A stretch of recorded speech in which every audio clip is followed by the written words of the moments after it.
to do so much post editing.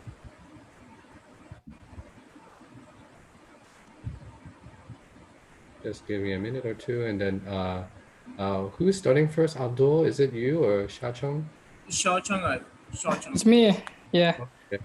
Yeah, so you can go ahead and share your screen when you're ready. I think everyone else, you guys have access to the slides through Slack, right? And so our support group will be taking hopefully some notes on that. Hi guys, can you see the screen? Yes. Yeah, we can. Yeah. Okay. Give me a minute or two. How about now? Yeah, still. Okay. Okay, so we are broadcasting. It's on YouTube. So yeah, you guys can go ahead when you're ready. I'm ready. Should I start now? Yeah, I think so. Everyone should be in. So go ahead. Okay. All right. And hello everyone. Good afternoon. Maybe good evening. And this is week. This is week 3, and this week we will continually talk about the basic Seq2Seq models and its variants. And this week we have 4 presenters, including Xinyuan, Abdul, Taha, and me. And last week, our group members talked about some basic Seq2Seq models, including recurrent and convolutional Seq2Seq models and transformers. This week, we will move from train to text and first introduce the beam. Sorry? Go ahead, sorry. Okay.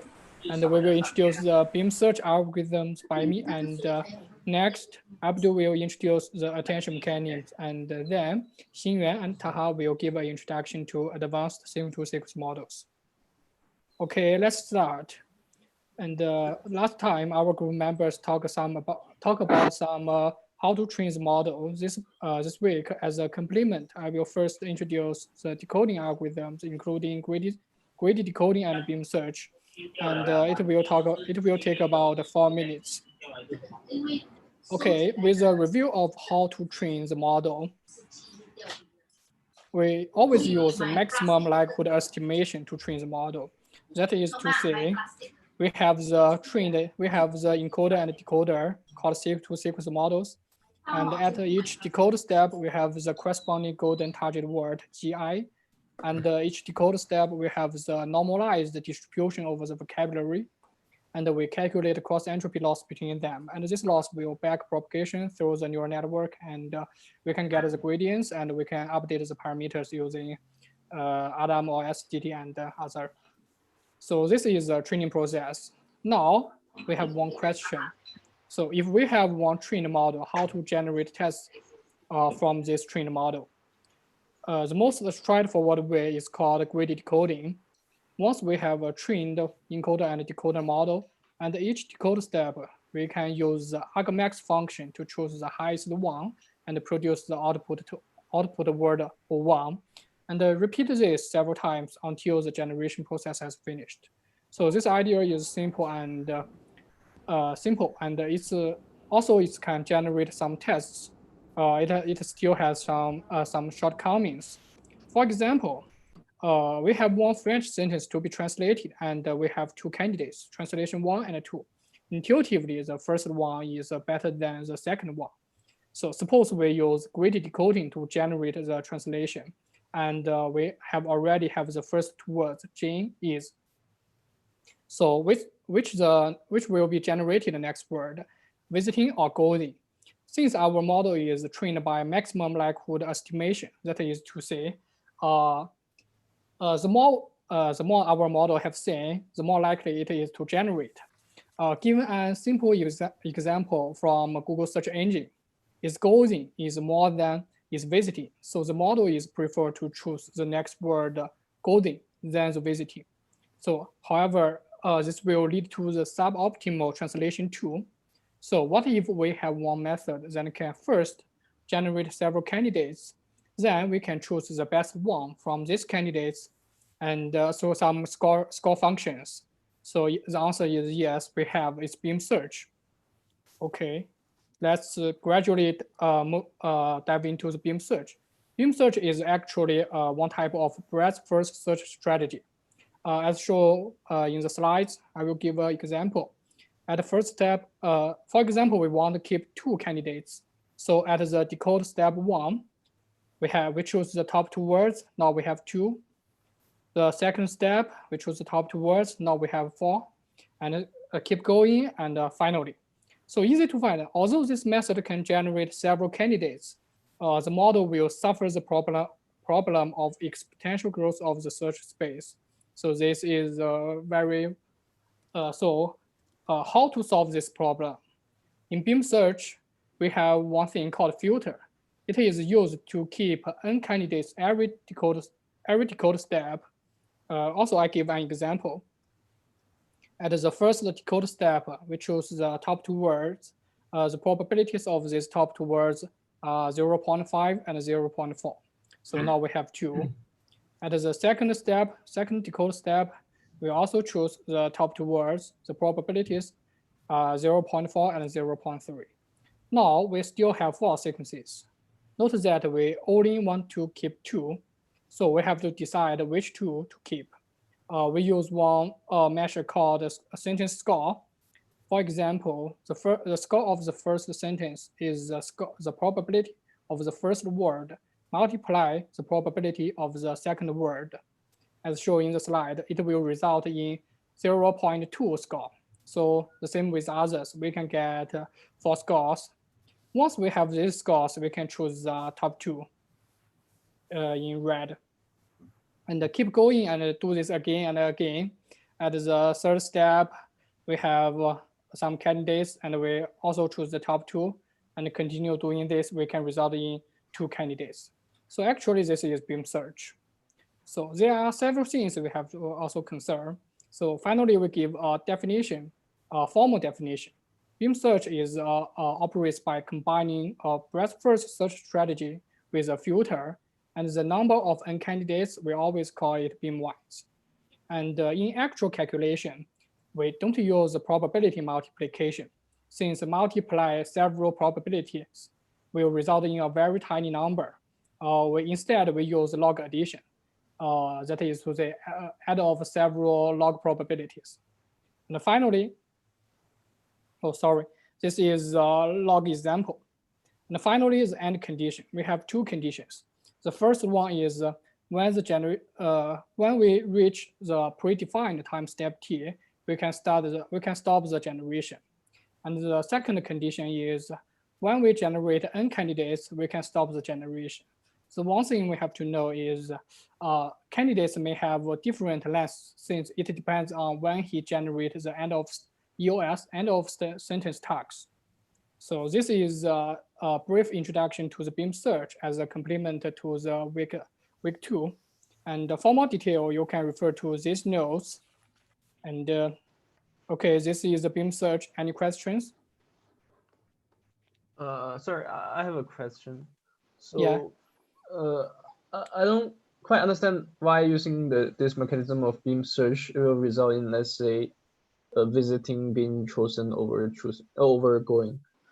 Because I feel that, I mean, by all means, the visiting the going will always have a higher probability than visiting. Then after the probabilistic multiplication, I think is still gonna be chosen. Thanks for this question. It's a simple example since I mentioned before, our model is trained by using the maximum likelihood estimation. So its basic idea is the more he have seen, so the more likely it is to generate. When he's saying is going many times, it tends to generate is going. When he say is visiting many times, it tends to is visiting. So I just get a simple example from the Google search engine.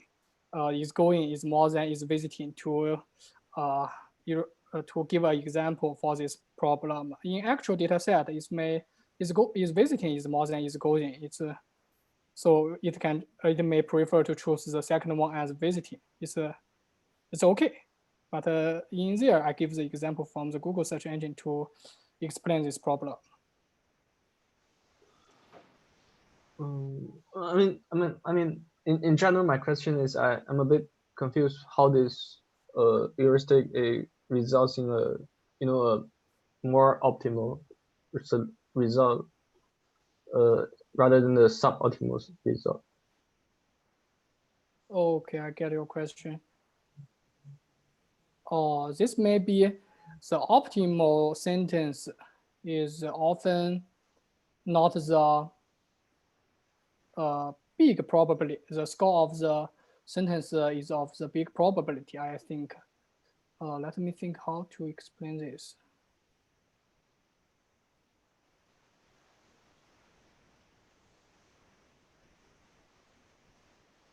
Maybe the conclusion is the best sentence is not always in the bigger probability. For in the as shown in the slides, the translation one is better. However, it results in a low probability in the model, in the language model.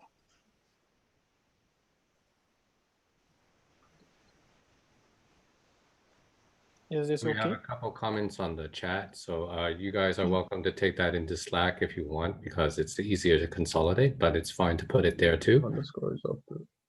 So you can check that out. So basically, when you do beam search, we're enlarging the search space at the cost of time. It's not guaranteed to get an optimum, right? But it is for the area of search, right? So it does help a little bit to increase diversity, Okay. but it's not guaranteed. Okay. Thanks, Prof. Okay.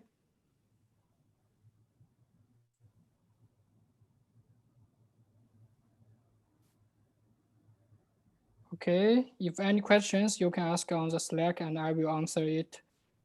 Next, we will move to Abdul to introduce the attention mechanisms. Thanks, everyone.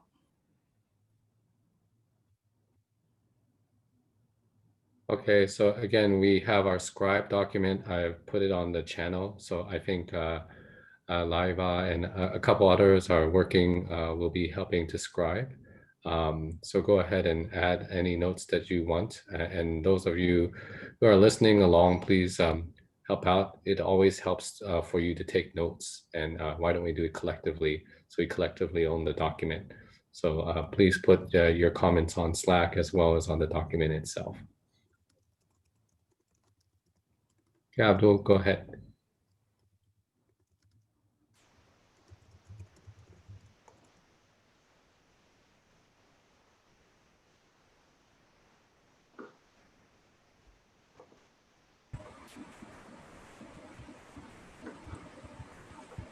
Can you see my screen? Yes. Yeah. So last week we have covered basic Seq2Seq model. So now I'm going to talk about some problems in basic Seq2Seq model and how we can overcome this. So the problem in basic Seq2Seq model is vanishing gradient when the input sequence is quite large, and the large input cannot be compressed into a single tensor. And another problem is long-term dependency, which is quite obvious. And one of more problem in basic Seq2Seq is that the context vector heavily relies on the later sequences and very less influenced by the earlier sequences here. So one of the method to overcome is we can feed the context vector here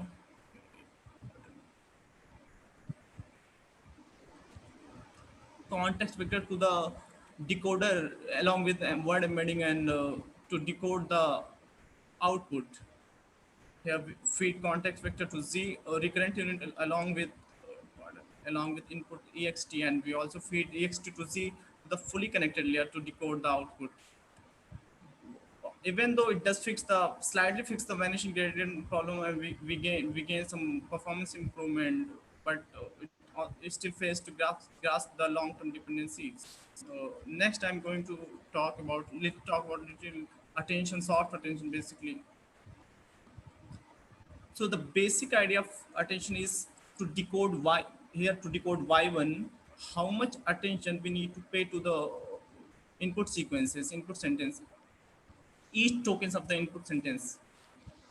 we will use, given the hidden state z content vector z to decode the y1, how much attention we need to pay to encode the outputs.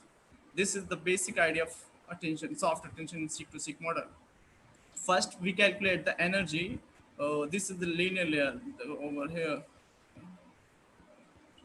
We feed this z and this to a linear layer here, and we get energy by concatenating both z and encoder hidden state. We get e here,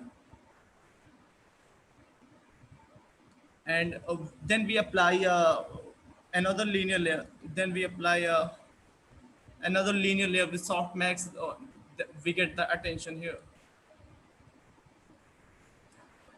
Now we have attention, which tells how much attention we need to give to each tokens of input sequences when we want to decode the y1. And we can use this attention, the weighted sum of encoder hidden states, by using A as attention weights. By using A as weights here, we can see the dot products of A, T, and H. So this does fix the vanishing gradient problems and information. Instead of relying solely on Z, now it focus on attends encoder hidden state to decode each step at each time step. Next, I'm going to talk about I'm going to talk about attention in transformer-based models. So transformer-based model uses two kind of attention: scale dot product attention and multi-head attention. So as in last week we covered briefly about scale dot product and multi-head attention. Now I will go dive little deep into scale dot product attention and multi-head attention. So let's move to the next slide. Here. Self attention layer or scale dot product attention layer is a layer to which we feed the embeddings of input sequence and we get the contextual embedding. This can be described as, okay, let me.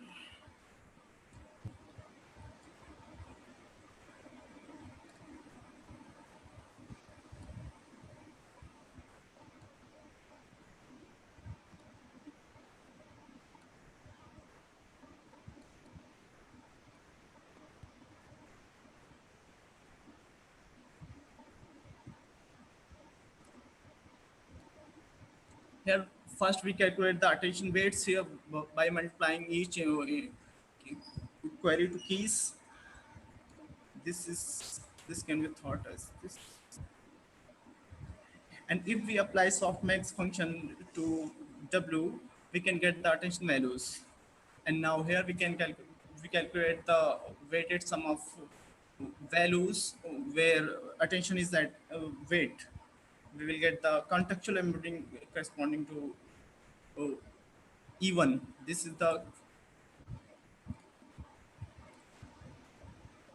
This can be generalized as via this function.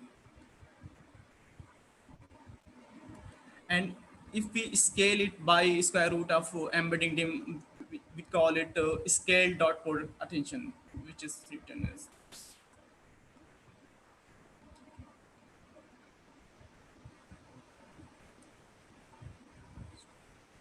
So I think I have to read this. Any questions so far from anyone? In particular, Abdul has already said that you do a dot product between the query vector and another vector to result in a weight, and then you put that through a softmax, right? So is there any case in which the vector itself, the query vector, because you're dotting it with yes, would not have the highest weight? So here we have E1 times Z1, the dot product, right, resulting in weight 1, 1. But we have all the other vectors. So you guys can reflect upon that on your own. When would E1, when it dotted with itself, would not produce a high value? And when would it be superseded by another vector that has a higher value? Is this a question? I mean, it's just for you guys to think about. Yeah, if you happen to know the answer, you guys can all just talk. I think Professor, could you repeat the question? sure. I'm saying when you dot the vector, the query vector with itself, it is one of the elements, right? In your case here, you have E1 times E1, right? The dot product of that, resulting in weight 1, 1, right? And Oh, obviously, if actually, the this vector this will be a scalar value. yeah, yeah. I mean, you get a scalar value after you sum all of the components together, Yeah, yeah. right? So when would you not get a very high value for W11? Yeah. And when would it be the case that another vector's multiplication would get a larger value? Because I think we all understand the math, but we want to understand the implications of the math. Like if I get a vector of a certain magnitude or a certain direction, what's the result of that going to be?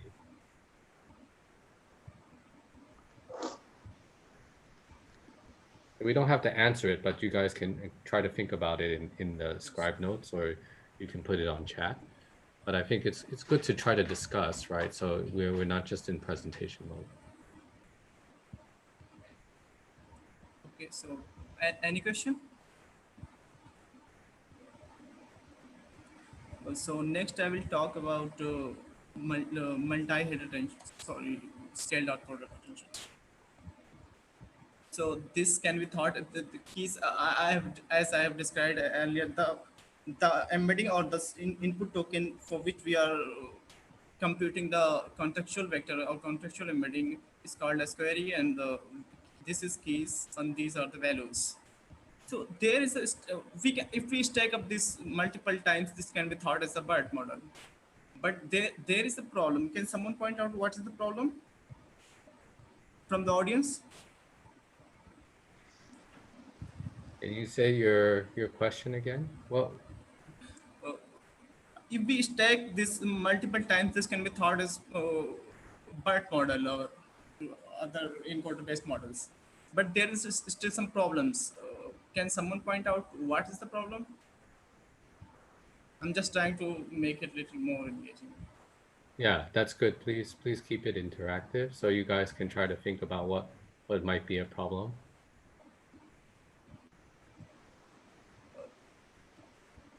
The normalization is basically a softmax function. Oh, would vanishing gradients be a problem? Actually, it's not a vanishing gate problem. Anyone else? Good try though. Yeah, thanks for playing the game.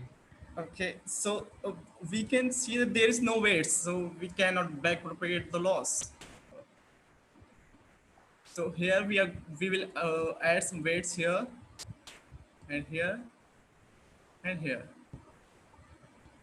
If dimension of V is 1 cross suppose k, the dimension of W would be k cross k.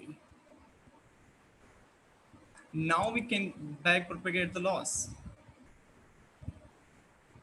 And this can be implemented via passing to v vector and keys and queries and values to a linear layer, which is shown in the next slide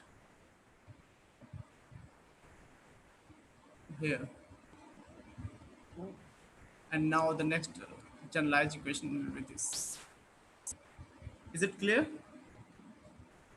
Any question?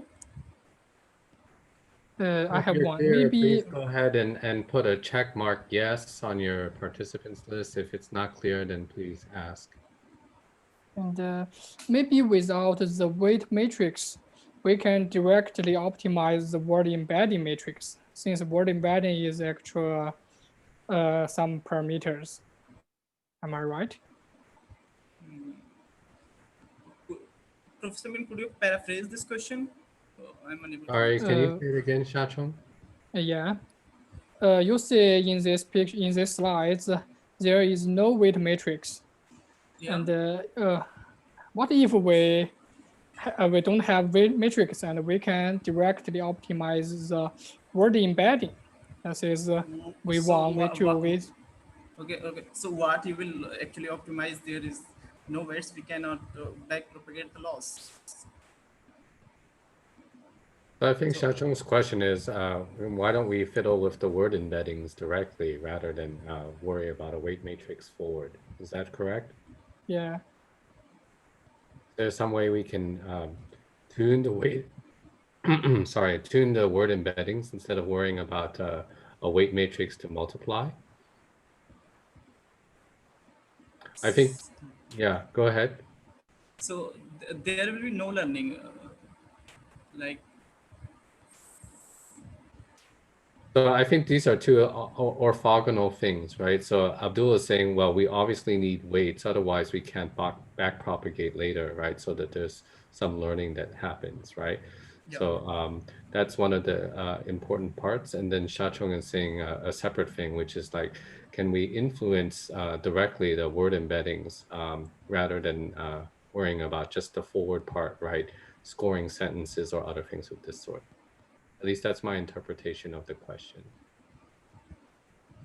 Yeah.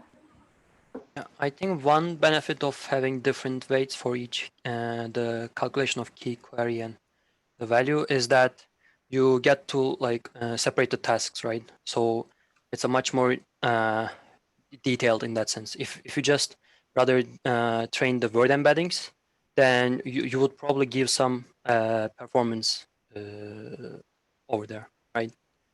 If that's clear. Yeah. Thanks.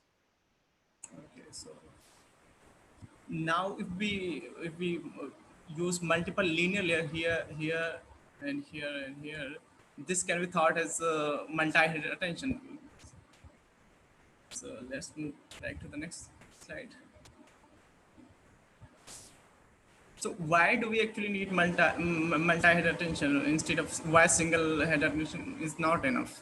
So suppose this is the query, and a single head attention might give attention value for the language word like 0.9.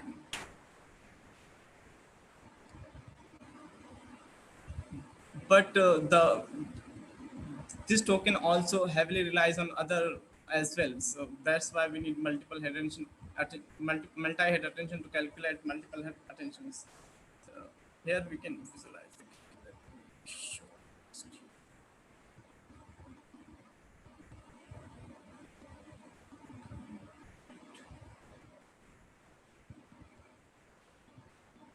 Can someone know how to click on this?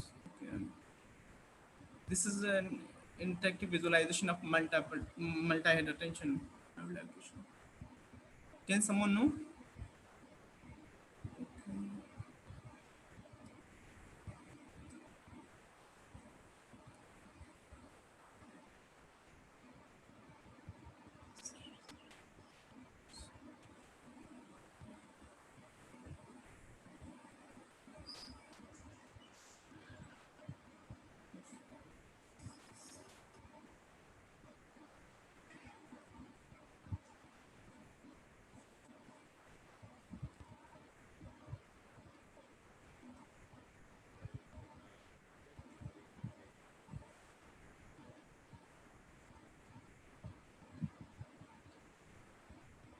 Oh, is my screen visible?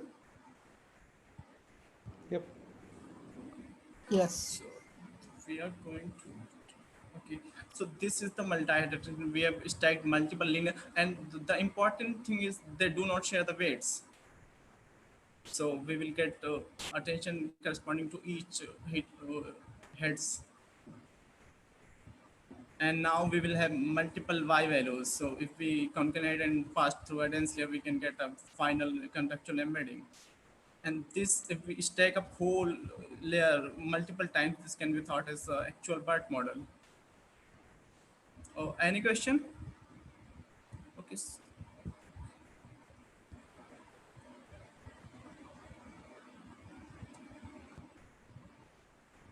Does anyone have questions?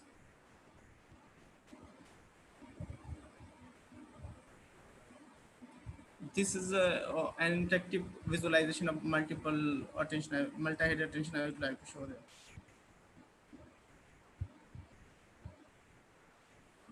These are the heads, and now we can see the this is the query token, and now we can see the attention for multiple heads. Is it visible? Hello? Right. Yeah, it's visible. Yep. So this is the interactive visualization multi-head attention. We can see the different heads are calculating attention for same uh, keys for are different. I mean attention are different.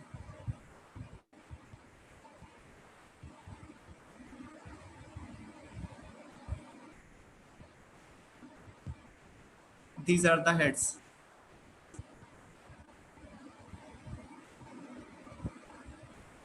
Some heads are for attending different.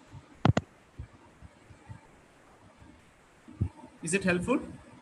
So I hope you guys can put the link. Somebody from the support team can put the link down into Slack so that other people can look at the website. That It's is actually a Jupyter notebook. So you can, okay. So a notebook. yeah. So maybe you can upload the notebook at some point. Like, I I have think there are a attached couple of the visualizations of this reference in link. other places. Yeah. Okay, so I hope you guys can understand how it's working because we talked about multi-head attention last week in Transformers, right? So a quick question to you guys that you can do in the yes/no Zoom part. Is multi-head attention working per token or per sentence? So if you think it's per token, you can put a yes. If you think it's doing it per sentence, then you can put a no. You can go to your participants list and then find a yes or a no and then press a button there. Okay, I have a couple yeses. Anyone for no? Yeah. Okay, so it is doing it per word. Now you may want to think about on your own because usually when we do NLP, we don't think of individual words as the only unit of interest, right? We have dependencies, we have constituents from constituents parsing. So multi-head attention is sort of like saying, I'm going to calculate an attention score for each head for all of the words, but they're going to be completely independently decided of each other, right? So even if I have a phrase, like a noun phrase, the attention for each word is somehow not taking into account any other type of information that we would get from a dependency or constituent parse. And if you wanted to introduce that type of logic, I'm going to ask you, how would you go about doing that? Okay, so go ahead. Just again, things for you to think about because you guys are all interested in NLP. We shouldn't just take the models as they are and just use them, right? So you want to think, hey, this is a fairly basic model. It's just distributing attention everywhere. It's completely independent of other sources, right? So if you have some a priori knowledge about the structure of your language input, then how would you introduce that to the transformer model? You guys can go ahead. So the, to calculate the scale dot product attention like this,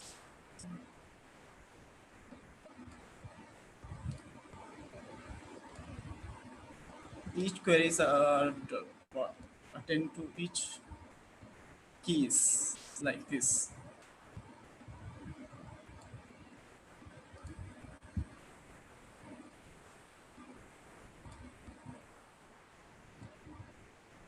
Like this. So eventually this takes big of n square times and space.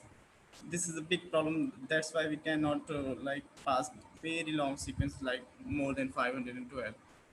So to address this problem, there are some models like linformer or longformer and reformer and a newly released model called Big Bird. So now I'm going to talk about that. So the original scaled up product attention is like this. And they have introduced, the Big Bird model have introduced a new kind of attention called random attention. So now the queries will attend random queries instead of all the queries. Now here we can see that attending only 3 queries So this is hyperparameter R. Here R is equal to 3.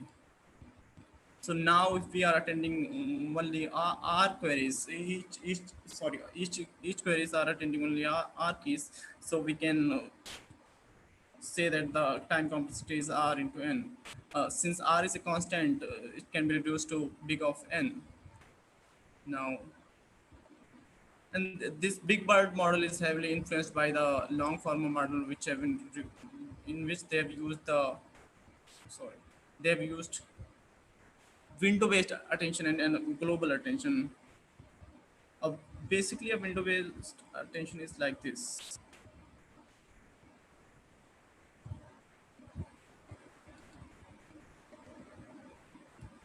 The ith query will attend to ith key, ith plus 1, I minus 1.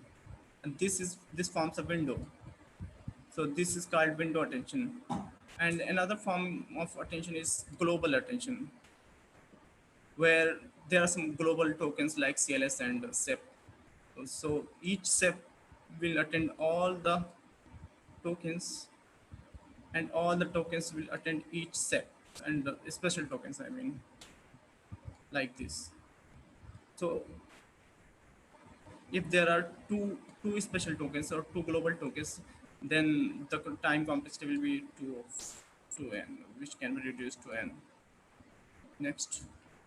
Yeah, this is the visualization of random attention, and this is window-based attention, where each query is attending to like a window-based window separated by a window. Ith query will attend ith keys I minus 1, likewise. And this is global attention, and the big bird model uses the combination of these attentions, and the performance of big bird model is at par with the like bird model and other bird based model, input based models. So I think my presentation is not great, but I would like to conclude here. Any question? Sorry, just to clarify, you said the random attention is so for random attention is it the R that is chosen randomly, or is it the queries that are random? Actually, I think both are chosen randomly. I see. R is hyperparameter. We can like tune this R, and random. I don't know how we index is tempered. I mean, the R is the hyperparameter for the Yeah. number of keys that are chosen, right? But are the key? I mean, It's actually I think the index of these keys will be sampled. randomly, right? But Yeah. but on the for the number of R. Yeah. I see. Yeah. So that seems to make a lot of sense that you would use. Hello? Oh, yeah. Yeah. So it seems to make a lot of sense that you would use R as a hyperparameter. I mean, depending on perhaps the length of the sentence, you could vary R. So if your input is very long, right? Yeah. Or if you think that's a particularly important word or polysemous word, where it may get several different meanings and need a couple, maybe influenced by a couple other different words, that might be an important way to do that.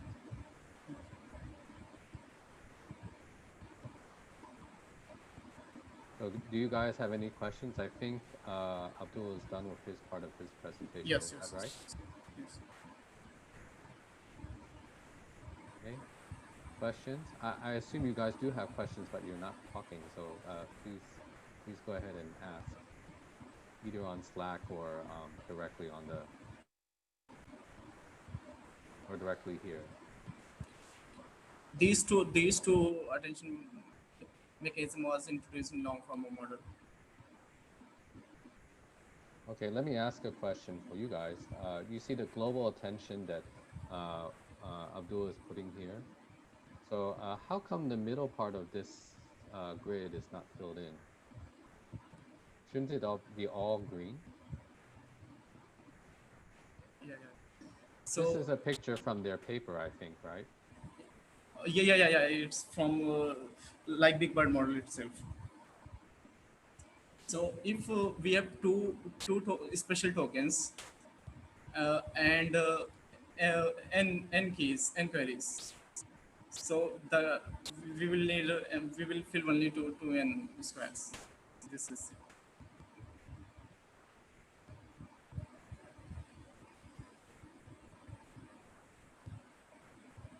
Okay, there were some other questions or comments rather from Kush and Siddhartha. So either if you want to unmute and talk about what you put up.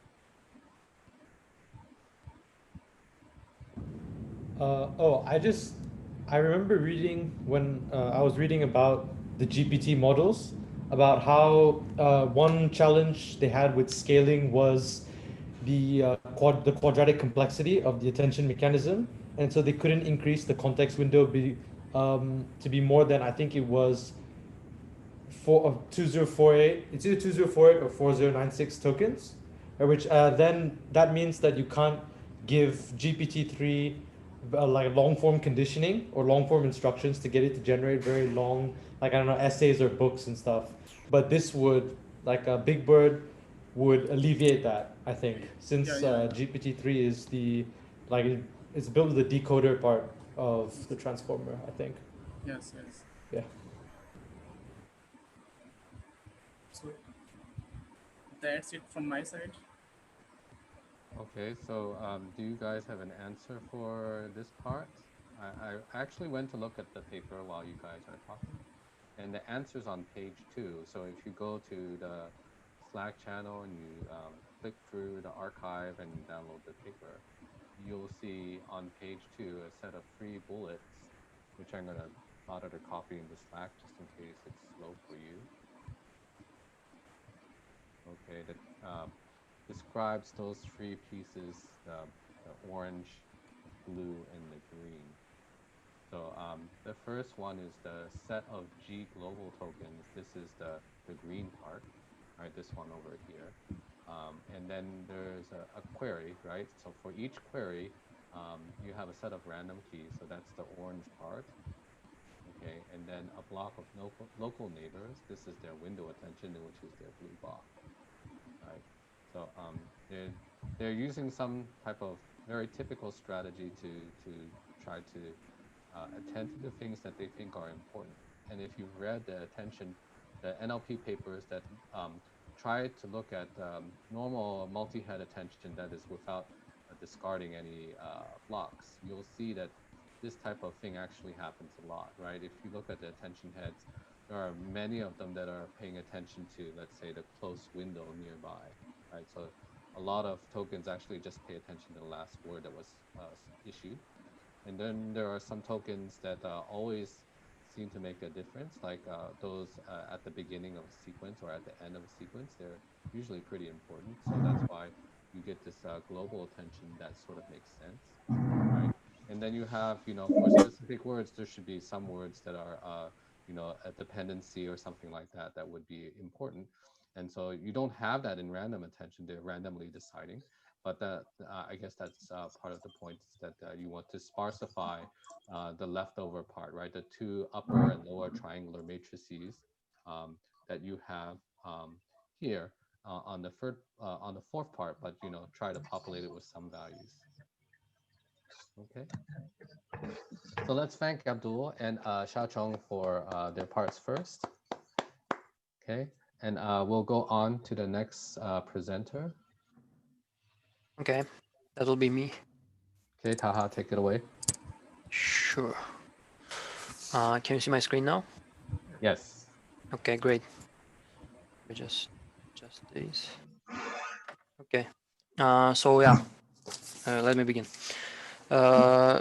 So in my part of the talk, I will briefly introduce a new idea. I mean, not new to the area, but new to us, presumably.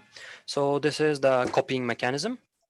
And the way I will go through this is through a known architecture, which is called CopyNET.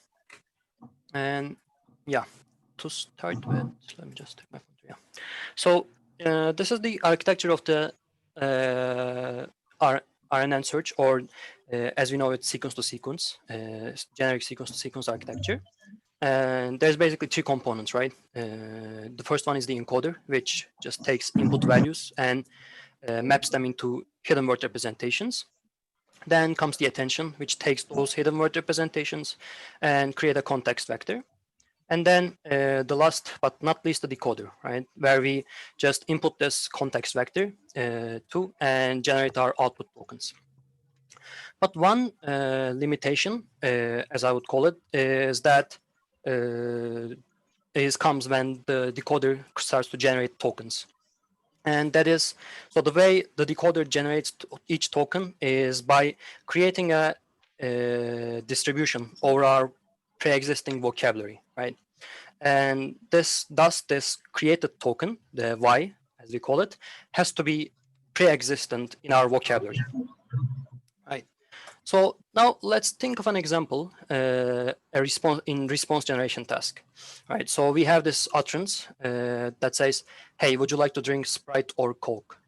And we are expecting our model to understand this utterance and generate us a response back. And for the sake of this example, just think both Coke and Sprite are not part of our existing vocabulary, right? So how does the sequence-to-sequence system work in this case? We'll just go ahead and take the sentence and input it into our encoder. And what our encoder would do is just generate hidden word representations for each of the words, right? And then our attention basically just takes those and creates a context vector. So the next, we feed this context vector to our decoder. And our decoder just creates a distribution over our existing vocabulary, and in the end generates a word, right? That's I. So then we just feed this decoded word to our next state, the previous state, and the context again, and generate the next word in the similar manner. Right? And it goes on, right? I would like blah. So in the end, we have this one final word to decode, and so far our output went as I would like something. So this something we would expect to be either Sprite or Coke, right? Because the question is clearly asking of our option out of two possible preferences. But the thing is, remember, Coke and Sprite is not part of our vocabulary.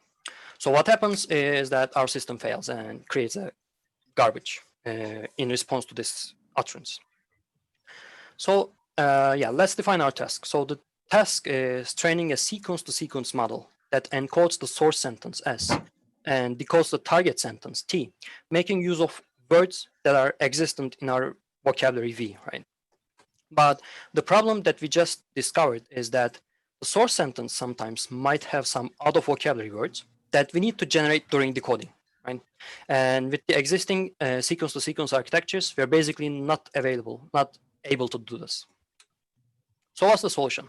The solution is basically today's topic, which is CopyNET, that is learning to copy words from the source.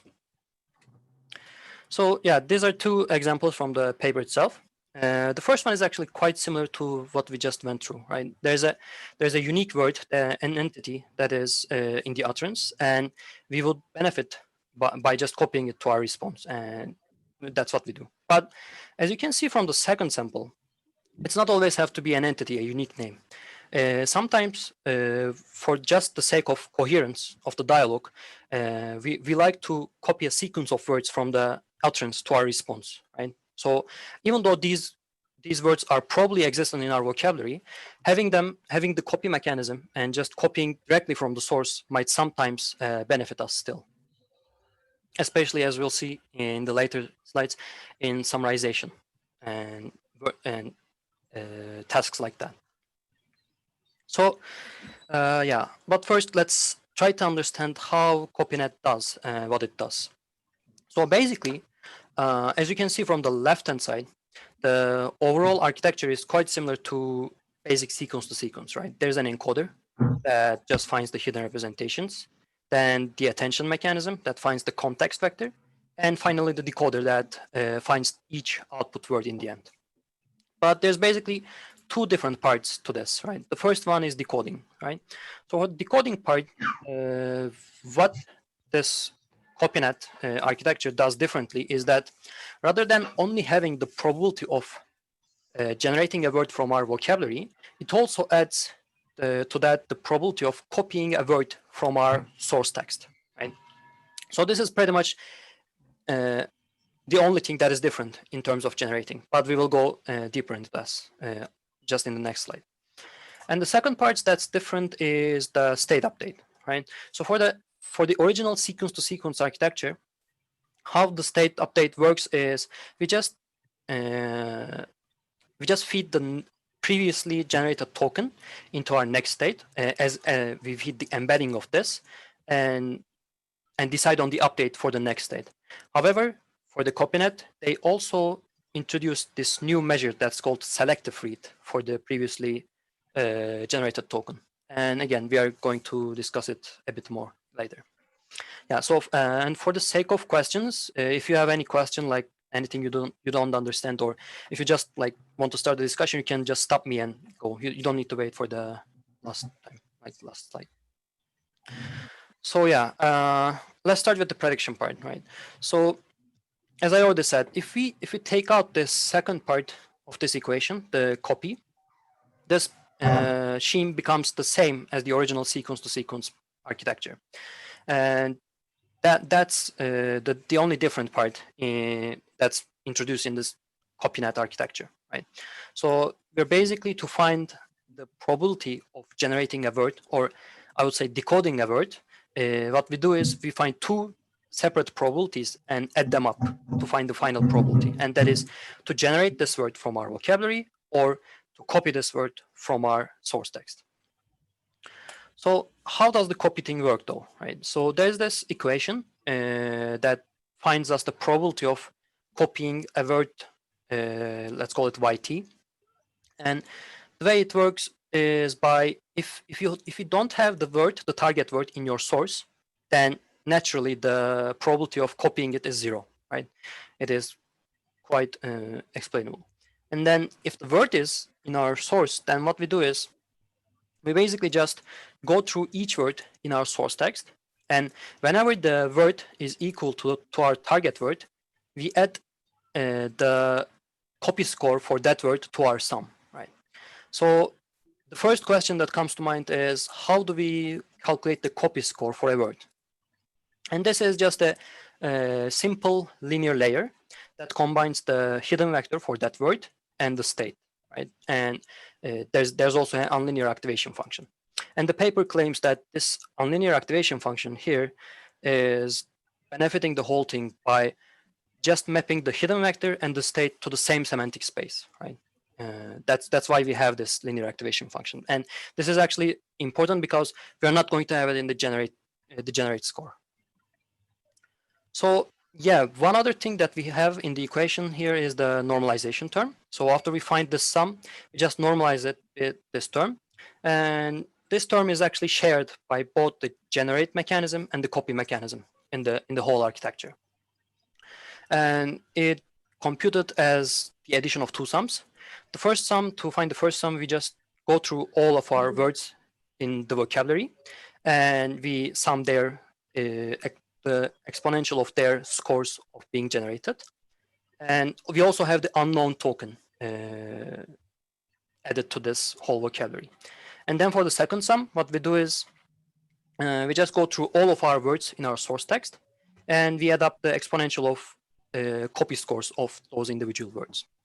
So this whole thing becomes our normalization term. So this is how the copy part works. And now let's look into the generation part.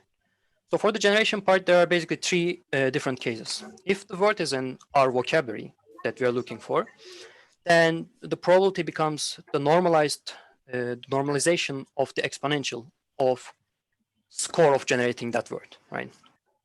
But if the word is in our source text, but not in vocabulary, then yeah, if you don't have something in our vocabulary, there is no probability of generating it, so it's 0. And if the word is unknown, then probability of generating it becomes the normalized term of the exponential of generating the unknown token, right? So is it so far so good? If I'm going too fast, you can just say. And yeah. Sorry, I have a question. Yeah, sure. So these three conditions, but they don't seem parallel to me. So an unknown Okay. you can still detect whether it's in source or in vocabulary. Maybe I can show you this figure here, right? So Okay. yeah, X is our source text, right? V is our vocabulary, and they might have some intersections. And anything that is out of this union, basically, we call unknown, right? So yeah, we basically have four probabilities of generating a word in that sense. Either it's only in the source sentence, it's only in the vocabulary, it's both in source and vocabulary, and it is unknown. Does it make sense? Okay. So yeah, let's go back to here. So yeah, another question we might have here is how do we find the score for generating a word, right? So it's again a linear layer, and this time we don't have the hidden vector because we don't have the hidden vectors for words in our vocabulary. So we just use the embedding, and we combine it with our state to find the score of generating that word, right? And it might as well be the unknown token. So yeah, one important thing to note here is that since the copy and generate modes share this normalization term Z, these two modes are basically competing through a softmax function, right? So what we're doing is we're basically creating this big space that combines, and maybe it's easier to see here, that combines both our source text and vocabulary, and then we are finding a probability distribution over this whole thing, and then doing a softmax to find our final token that's being generated, right? So yeah, let's go briefly on this figure to understand what are the cases of generating a token. So the first case is that we might have a word only in our source text, right? And in this case, as we already discussed, the probability becomes the normalized summation over the whole words in our source text. And then the second one is that the case where the word is only in our vocabulary. And in that case, the probability becomes the normalized term of the exponential of the score of generating that word. Right? So the third is word where the word is in both the vocabulary and the source text. Right? And in that case, what we do is we just sum up these two first terms that we have come up with. Right? And then the last one is where we are trying to find the probability of generating the unknown word. And in that case, it's quite simple, just normalization term of the exponential of score of generating the unknown token. Okay, so I hope it's clear so far. And that was all about the generation part. Now I'll just move on to the state update. Sorry, can I ask something? Yeah, sure. In this slide, the probability of copying a word from the input sentence is sum, right? So Yeah. would there be like a bias problem, like when a word is repeating too much in the source sentence? Yeah. So there's certainly some bias in that sense, but I think we will see that in the state update they are trying to kind of map that problem. So just maybe wait until the end of state update and we can discuss it again. Does it make sense? Okay, sure. Okay. So yeah, for the state update, yeah, sorry. So the state update is actually quite similar to the original sequence-to-sequence model, right? What we do is we just feed in the previously generated token, and the previous state and the context vector. But there's actually one thing that's different, then it is the way we use the previously generated token. So in the standard sequence-to-sequence model, what we do is we just feed in the embedding for the previously generated token. Whereas in this case, what the others do is they concatenate the embedding of the previously generated token with its selective reading. And you might think, what is this selective reading? Because it's something they introduce as well. And so this is the mathematical formula that explains it, but I'll try to explain it intuitively. And the intuition goes as it is basically a weighted sum of the hidden states where the corresponding input is equal to our previously generated token. Right? If I were to give you a sample, let's say the previously generated token in our case was Tony, right?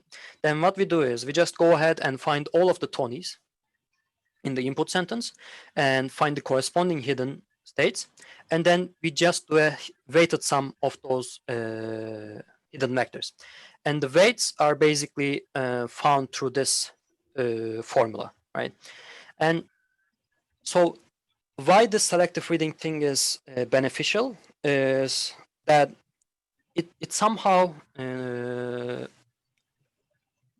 basically, like, what it does is it gives the generated output coherence. Like when we copy from the source text, what we do is we copy in chunks due to the selective reading, because doing this, we know that the last copied word was, let's say, this one.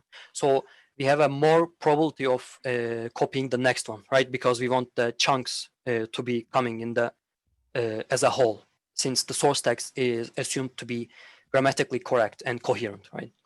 So this is what it does. That's why important to add the selective reading term to our state update. Is there any questions? Like, is everyone clear with this part? I'm assuming yes. Clear, go ahead and put a yes. Otherwise, please ask your question.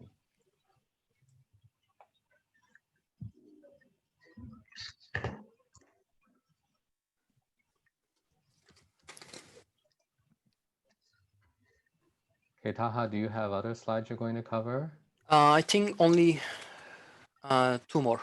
Okay, so this is a good point to ask questions, right? So I'm going to ask the same question I asked earlier, which is, you know, when we look at all of these models, they're just agnostic to any structure in a sentence. They're basically treating everything as a sequence of tokens, right?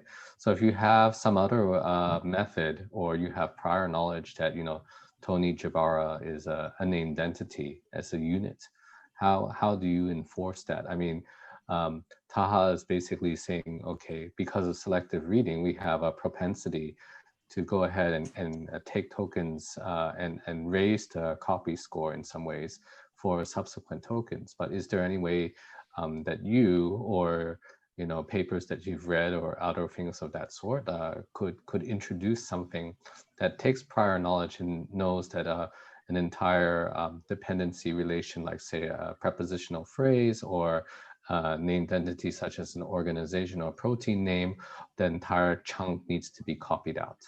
Mm.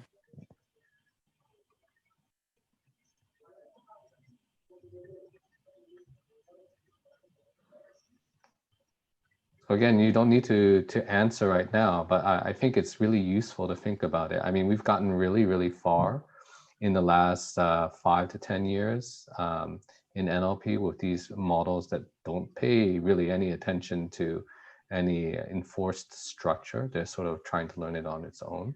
But then if we wanted to introduce that, for example, we don't have a corpus that's of general English that might be of a specific sort, let's say legal text or scholarly documents or things of that sort, then or you know, even for something like user-generated content, right? Then how would we go about informing that model that, you know, things are not always as they seem, right? In the sense that the global statistics that you get from a pre-trained model may not be valid, or how would I introduce this information into the model?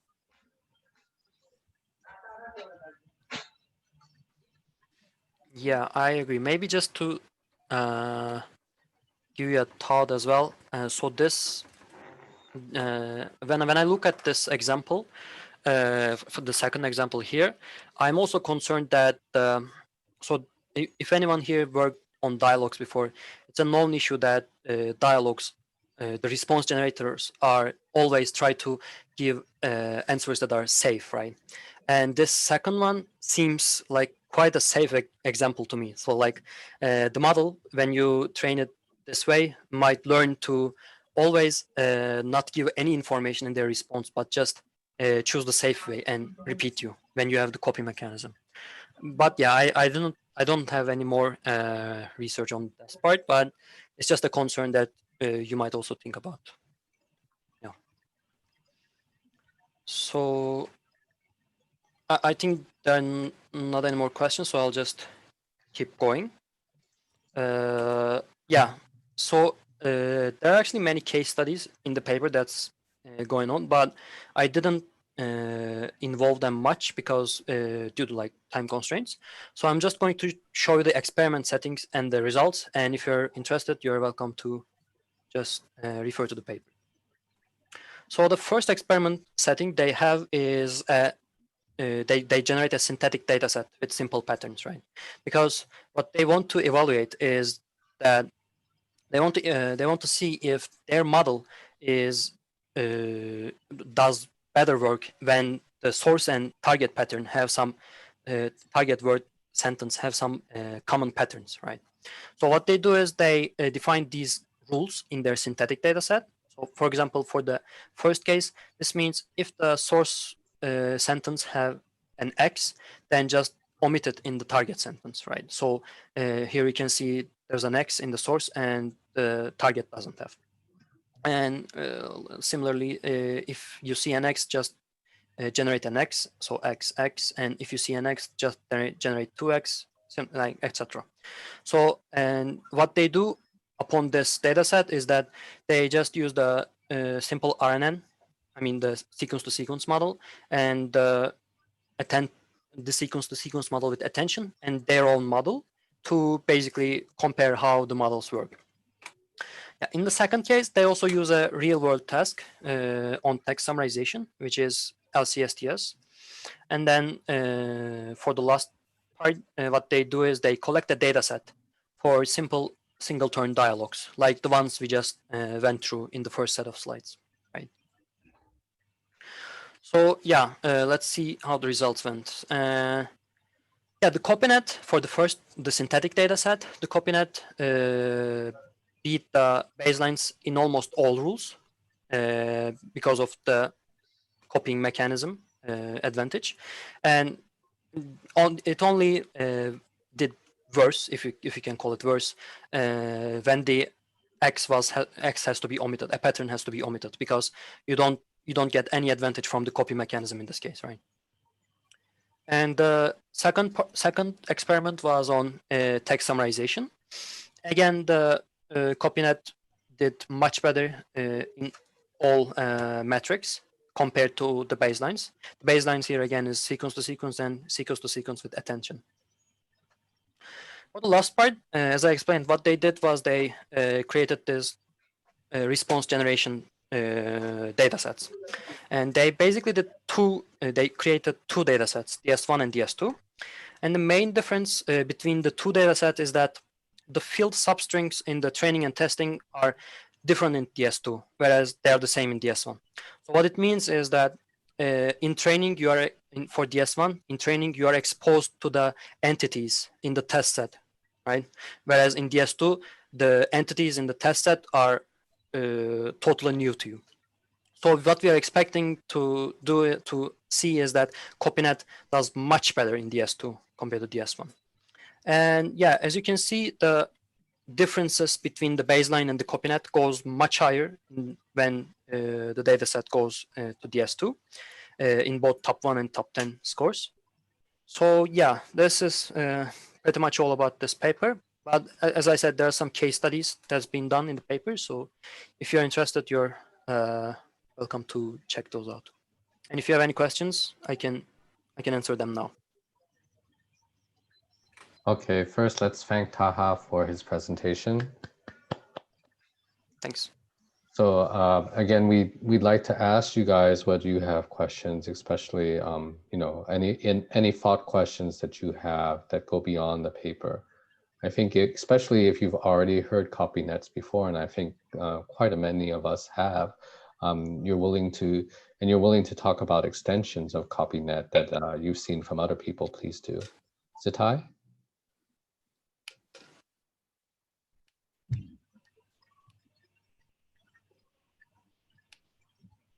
Anyone want to discuss any complications or advances over CopyNet or things that you see? I saw that Xiachong put on the general channel some questions. You're just asking whether there are architectures that perhaps incorporate some NER tagging within the architecture itself. Judith, did you want to say something?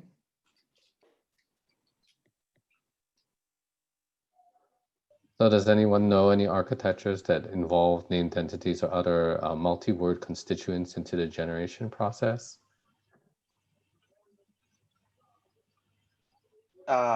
So yeah, maybe I can say a few words about this question. It's like I think this is mostly correct. So CopyNet actually is already a quite old model. It is often used together with the sequence-to-sequence attention model.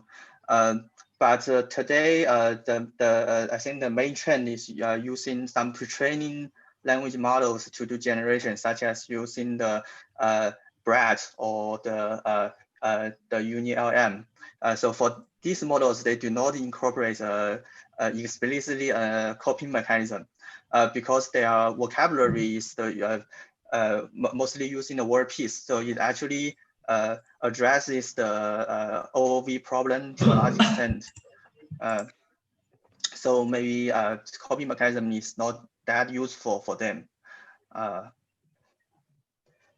Yeah, Okay. but I think for some of the tasks that requires the copying very much, such as the summarization or the question generation, it requires a lot of copying.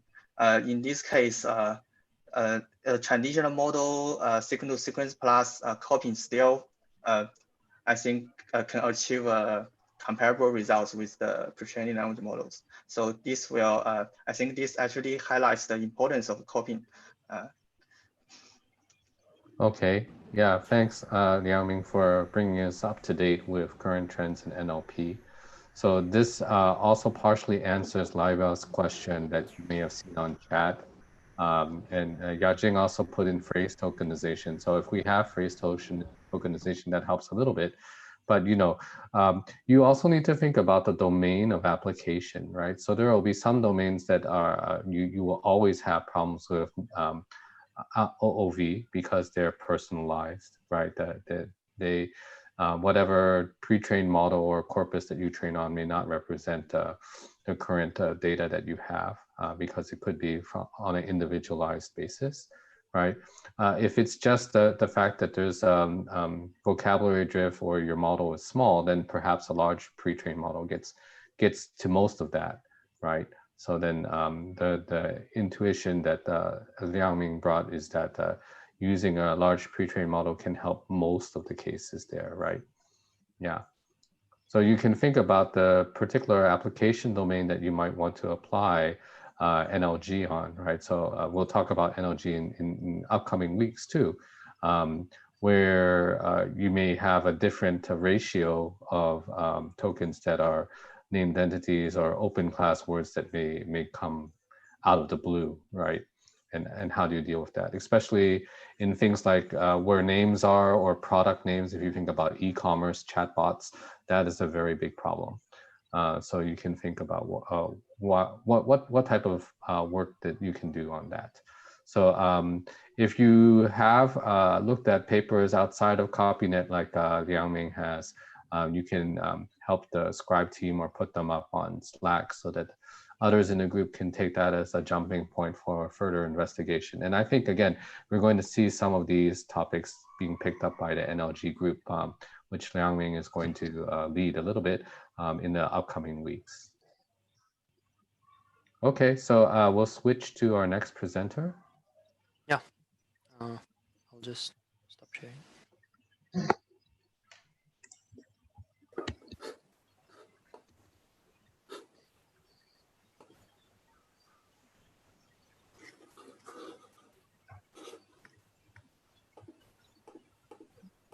Hi everyone. Can you see my screen?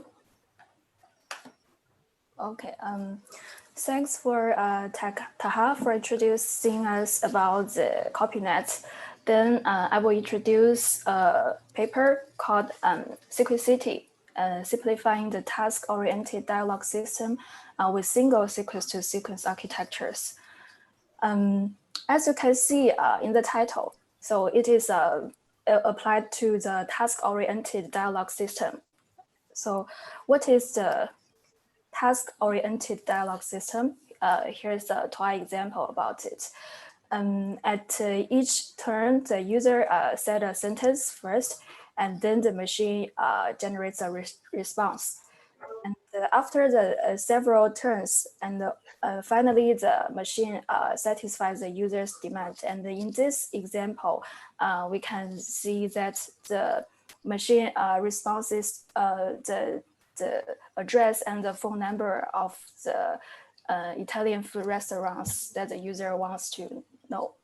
So this kind of dialogue system is called the task-oriented dialogue system. So here are two problems of the task-oriented dialogue system. So the first one is to complete the task, that is to satisfy the user's demand. And second one is to generate the machine response is like a human's response. So here are the two challenge of the task-oriented dialogue system. So next, another concept which is called the belief tracking. Sorry. So there's another concept called belief tracking is then introduced, and it is the key component of the of solving the problem of task completion.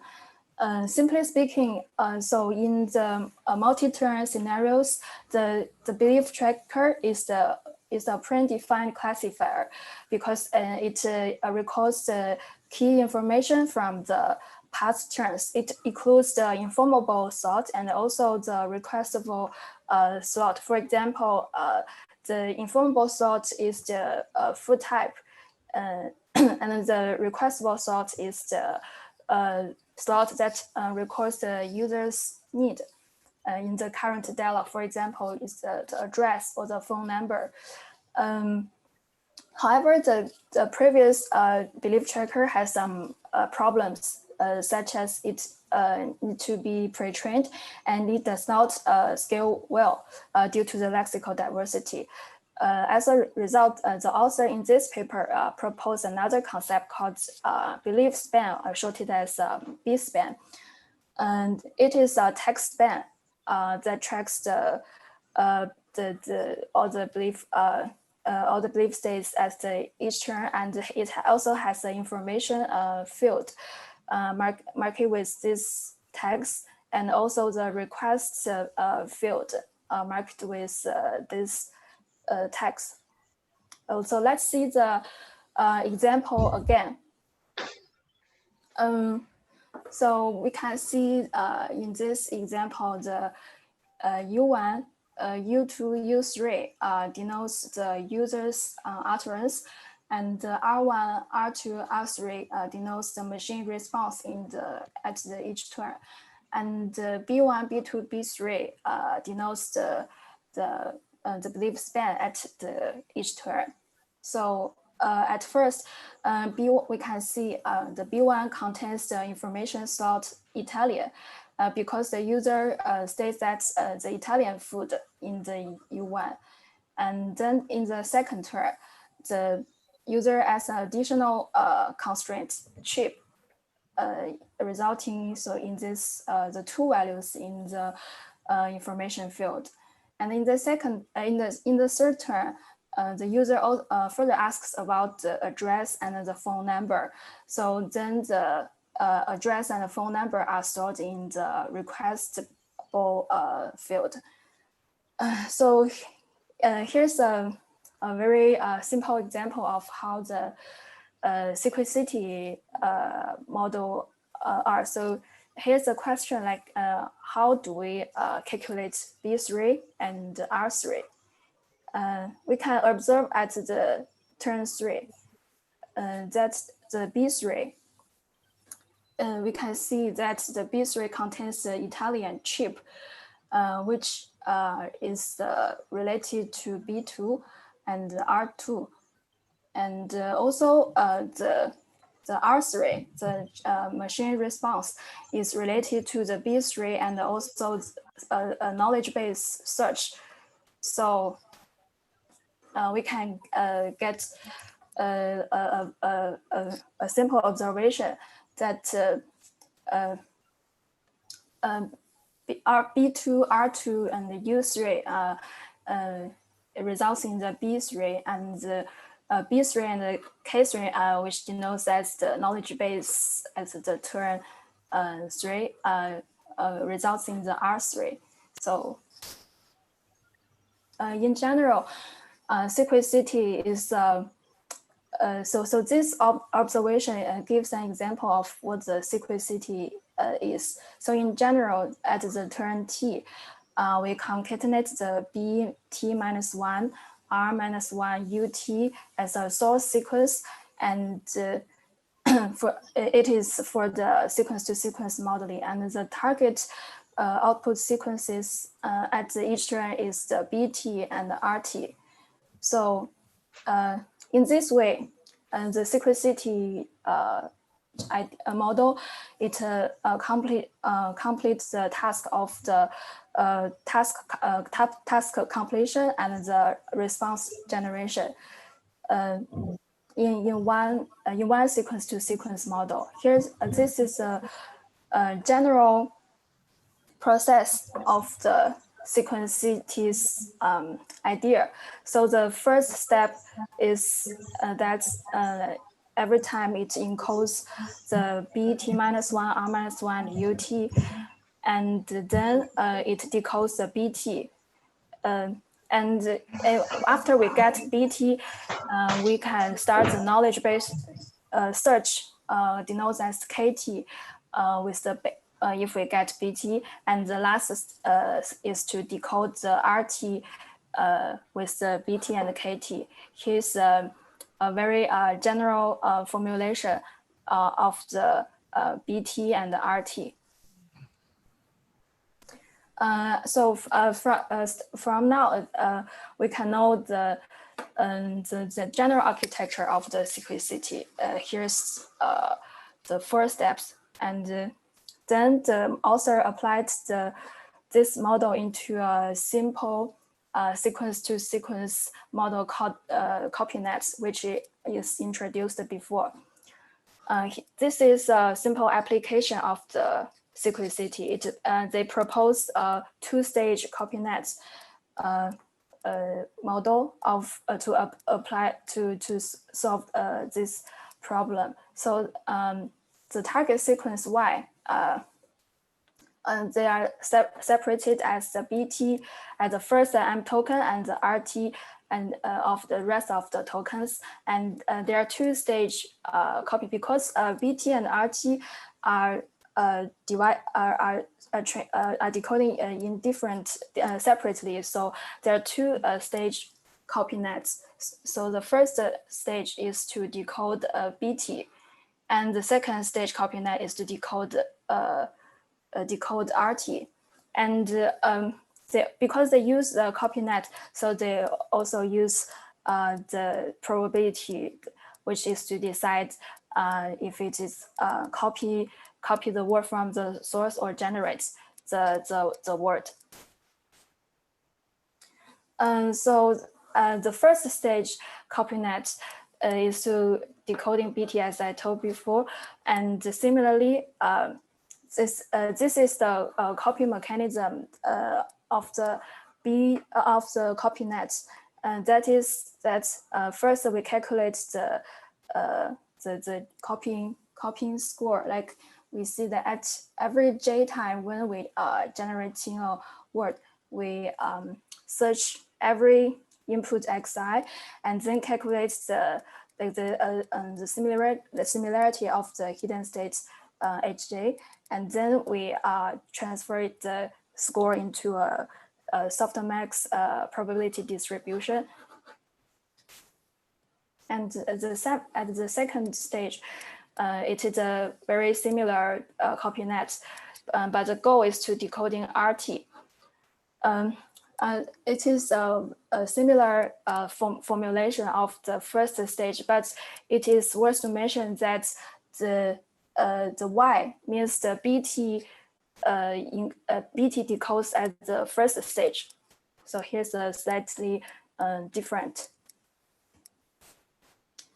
So the experiments of this paper is that they applied into these two data sets, and they evaluate not only the language quality, here the blue score, and they also evaluate the task completion, for example the match rate and the successful F1 score.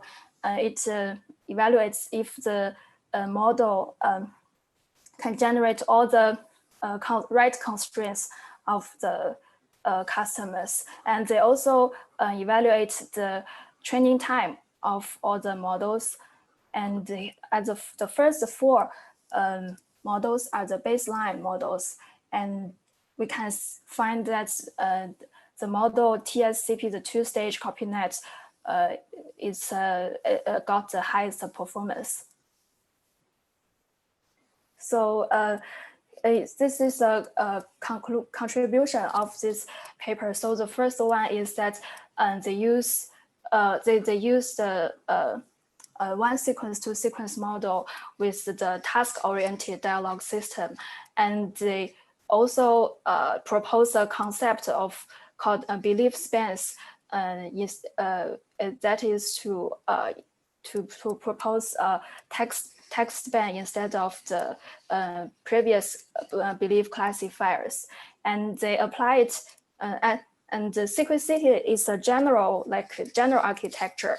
It can apply to many sequence-to-sequence models, and they choose to apply it with the simplest two-stage CopyNET framework. And last, they release all the source codes. And if you are interested, you can find it at this link. Yeah, that's all my introduction. Okay, thanks Xinyuan for the introduction to Sequicity. So this was a work done in my group by a number of PhD students and interns that came to work with us. So let me just ask, is everyone clear about what a belief span is? Because this is one of the key components of this particular problem. So if you're not sure, you can raise your hand or put no.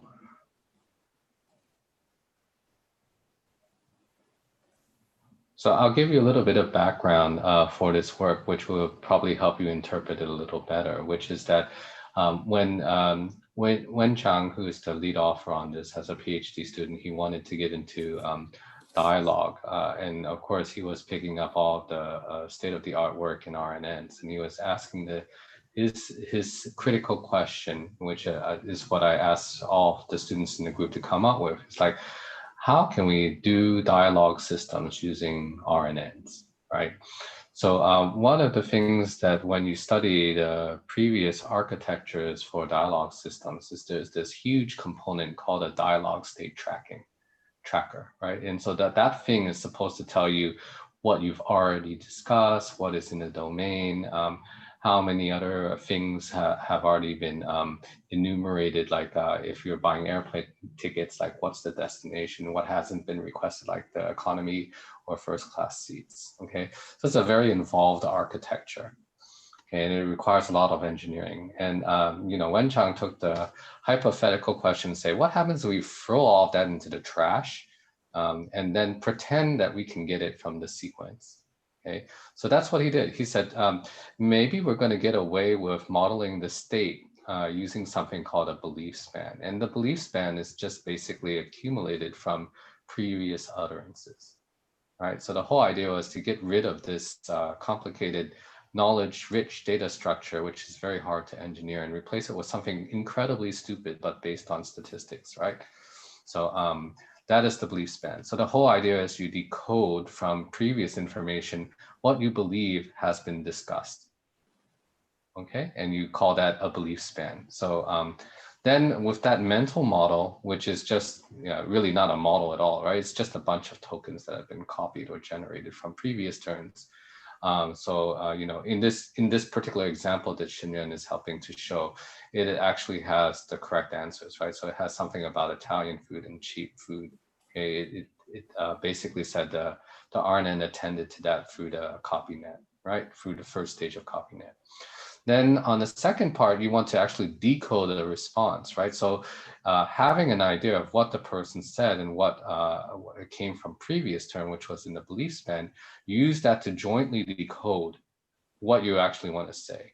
So that's why it's a two-stage, right? First, you have to say, given what was discussed, what was actually said. So it's sort of like an interlingua, you try to use the utterance that you gave last turn, as well as what the user said this turn, and try to figure out, okay, what's going on, right? And then from that, your mental model of what's going on, which is your belief span, you try to decode, again, based on previous inputs and input from the knowledge base about what you know, what the correct output should be. Okay, so that's the whole idea. It's the idea of taking RNNs to the extreme, right? And saying, we're going to do it with dialogue systems. We'll just marry the idea of copying from the source, which we got from CopyNET, right? And then the idea of dialogue systems, which you need a mental model for what's going on. And then taking that to a logic exemplar. So as Xinyuan also pointed out, the two-stage CopyNET is a particular instantiation. It was the simplest instantiation we could think about for the Sequicity general framework. And Wencheng has a couple other papers that follow up with better models than the two-stage CopyNET, but that's just a proof of concept. So I hope that gives you some background information about this paper, which I think has been pretty, well received, and we hope others in this group, as well as in my group in specific, can pick up and work harder on dialogue systems, because there are a lot of problems, and Taha and Xinyuan are of course on these topics as well. Okay, other questions that we have? So we have a question that came in Slack. I'm going to ask Ruishi to unmute and ask your question so that we can discuss it. Hello, I'm Rishi. Can you hear me?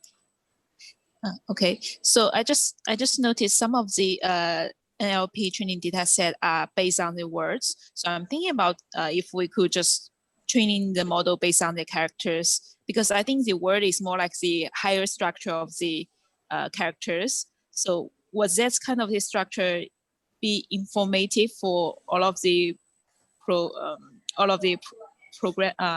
problems, or because this kind of the I'm also thinking about if we could just train for some of the language such as English with 26 characters. If we could train based on the characters, it would be more helpful. Okay, so I think this is a good, very basic question that many of you know the answer to. So I'd like you guys on the floor to try to answer that first.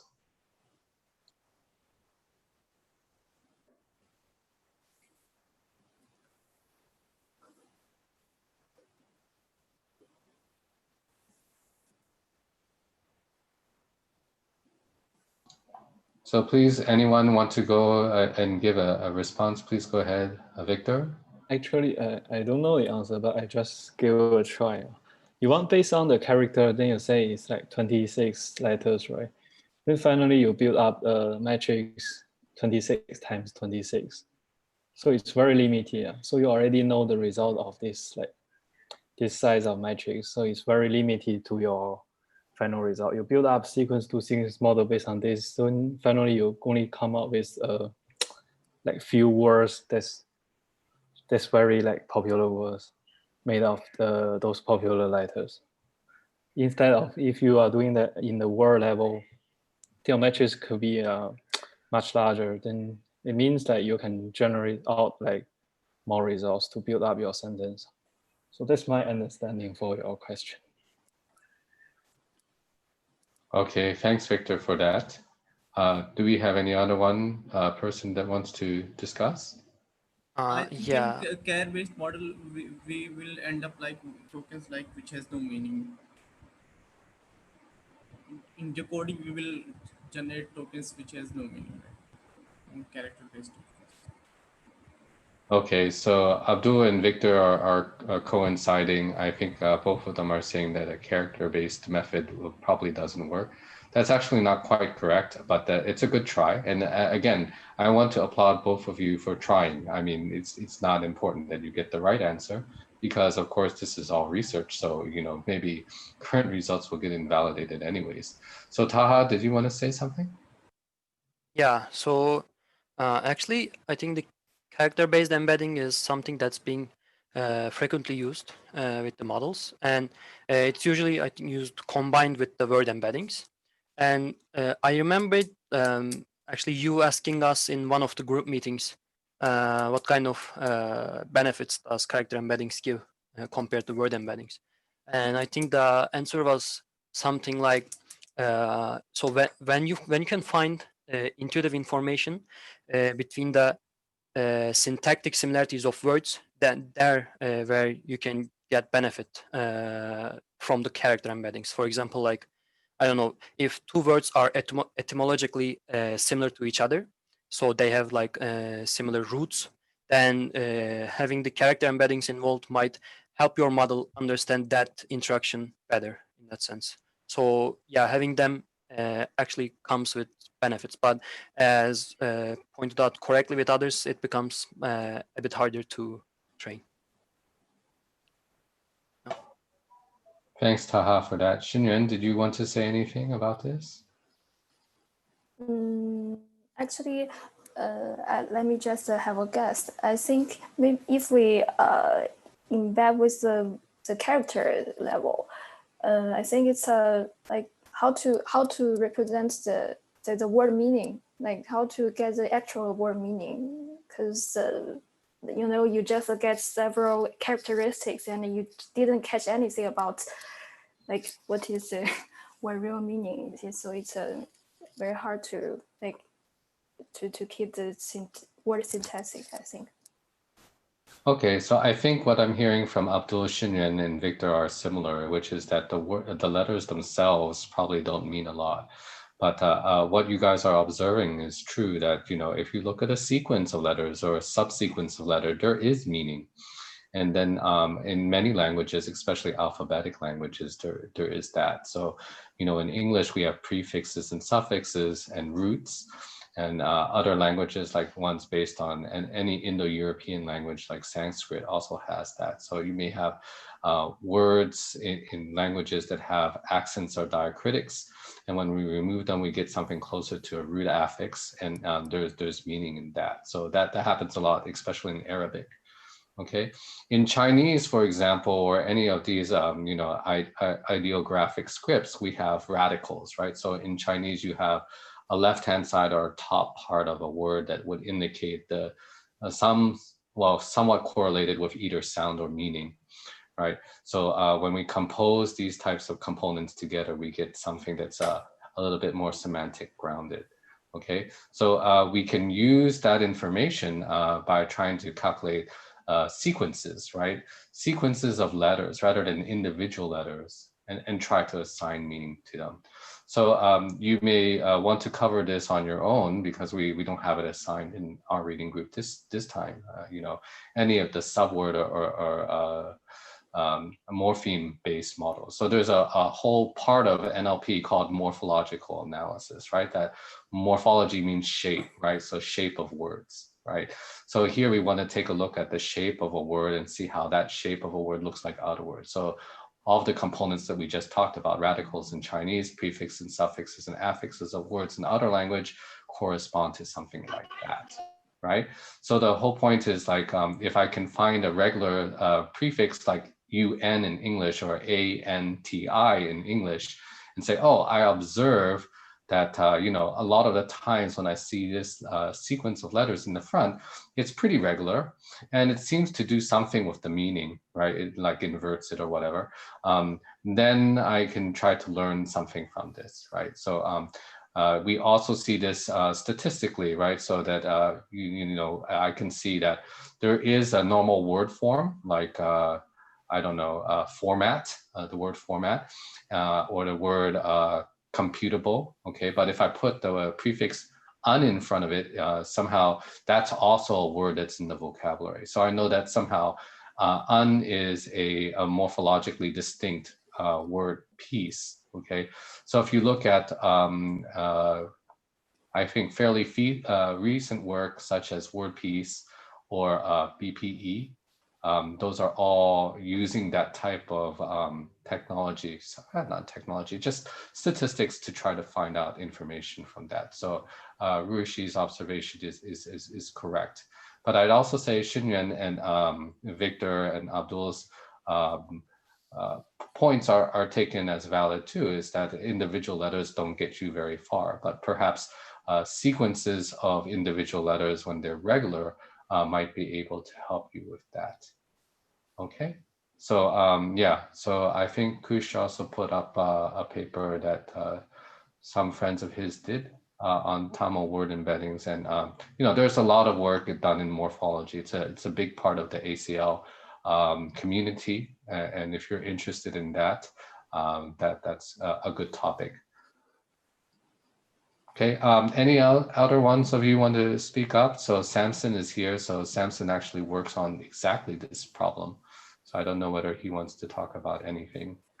So I guess the main reason why people tend to go for... Can you guys hear Samson? Yeah, so can you guys hear me? Yeah, so I guess the main reason why people tend to go for non-character embeddings or like the higher level embeddings is that if you have character embeddings, you need more parameters to learn the same information. So I mean, what it means is the burden of learning like the relations, like the word relations, like how the characters relate to each other to form a word, is put on the network itself. Whereas if you already have like sub-word embeddings or like word level tokens, then that kind of that relieves some of the burden because you have something to start from, right? Does that make sense? Yes. Then I will also say a few words about this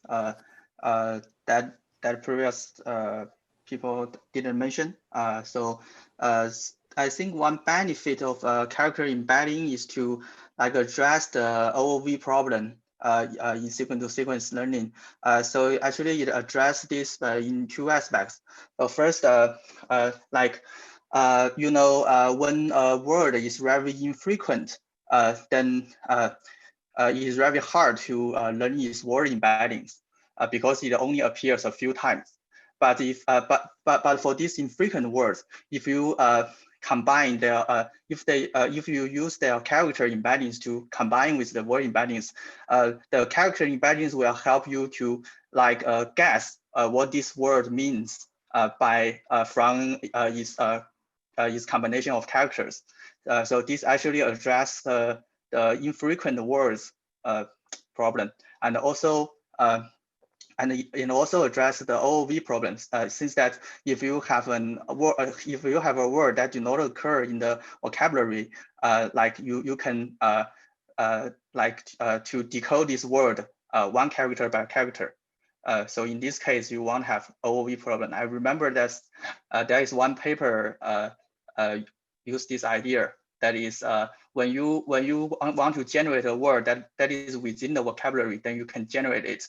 But if you generate the OOV word, then you send it to another decoder to decode this word one character by character. Yeah. Thanks, I think the main that was one of the main motivations for using character embeddings. But then, so because of the reason because you need more parameters to represent like the mapping from characters to words. So people eventually started using subword embedding. So it's like a kind of like a middle ground between both of them. Yes, yes.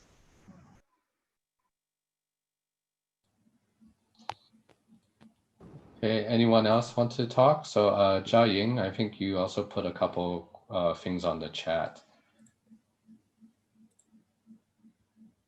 Yes, so I'm not very familiar with character level models, but I think that maybe Abode has some advantages, such as it addresses the OV problem.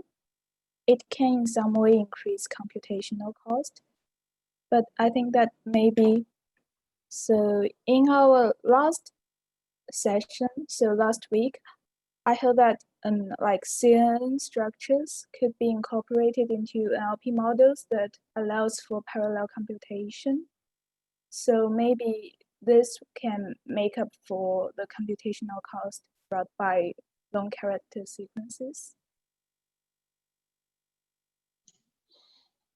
Yeah, so those are good points. I mean, the computation cost is there, but many times we pre-train these models, so they actually don't have a lot of computation cost except for having the extra parameters that you need to use during inference time. So those are good points. I mean, there is quite a lot of current work on word embeddings and subword embeddings. So that is definitely an active area that many people want to work on, especially looking across languages. If you look at Indo-European languages, there are lots of currently living languages that are descended from Indo-European. So then you can use regularities across affixes and suffixes and prefixes for that. Yes. And So you can also I have also for things like Chinese, Japanese, and Korean, where the ancient form is all derived from some Pan Han characters, right? So if you have information about that, you can help to interpret Japanese, Korean, and modern Chinese in some ways. So also I have a question. So if the input of this model is character level, so the output in some way should also be character level. So will this like impact the output, like the quality of the output? Yes, it can. Definitely, there's a lot that can be done there. So in fact, in our group, we had one linguist plus CS major working on the idea of generating new words from character embeddings. So the idea was to get a sentence, which is a definition, and then use character and word and subword embeddings to generate a new word in English, right, from a definition. So it could just come up with words on its own. We weren't very successful, but it still remains a project that I'm interested in. It's called word inception, right? To create a word from scratch. Yeah. Hi, can I add something? Go ahead. Yeah, so generally in a sentence you would have 4 or 5 words, whereas characters would be maybe 100 or 200. So first of all, your model would have much more time steps, and also I think the hidden state in a character model would not be able to look as far behind as a word model. Like a word model hidden state can look at maybe the past 2-3 words, and your hidden state would be more meaningful, whereas in a character model it might be able to look at few characters, so it is not as meaningful as a word level encoder, I think. Yeah. Okay, Galham, that's a good point. I'd say actually we have more problems with long-range dependencies in sentences, because if you look at words, they're usually fairly limited in length in English, at least, right? Maybe that's not true for German or Scandinavian languages, where words can be pretty complex, especially nouns in German. As I think you know, German has agglutinative noun phrases.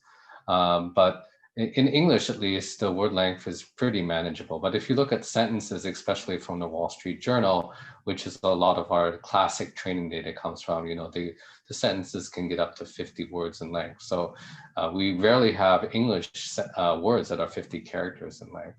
right? But again, the whole point is that we can think of this hierarchically, right? So if you have characters, maybe the character embeddings help you get word pieces or subwords, which hopefully correspond to morphemes.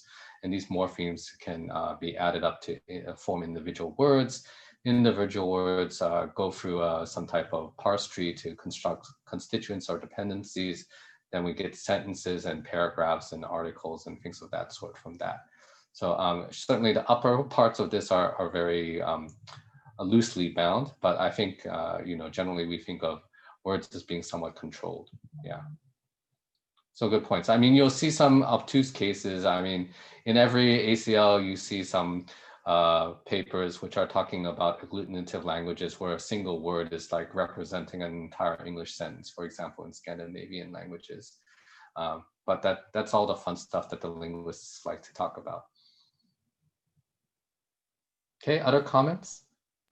I think for these subword embeddings, now in multilingual research, they're also used as a way of bootstrapping like the learning process, because I mean, like for Indo-European languages, they tend to share similar subwords because of their common origins. So it's kind of a way to bootstrap the learning process. So when they're doing unsupervised pre-training, or rather, like unsupervised multilingual pre-training, it's a way of getting the alignments between languages, even though you don't have like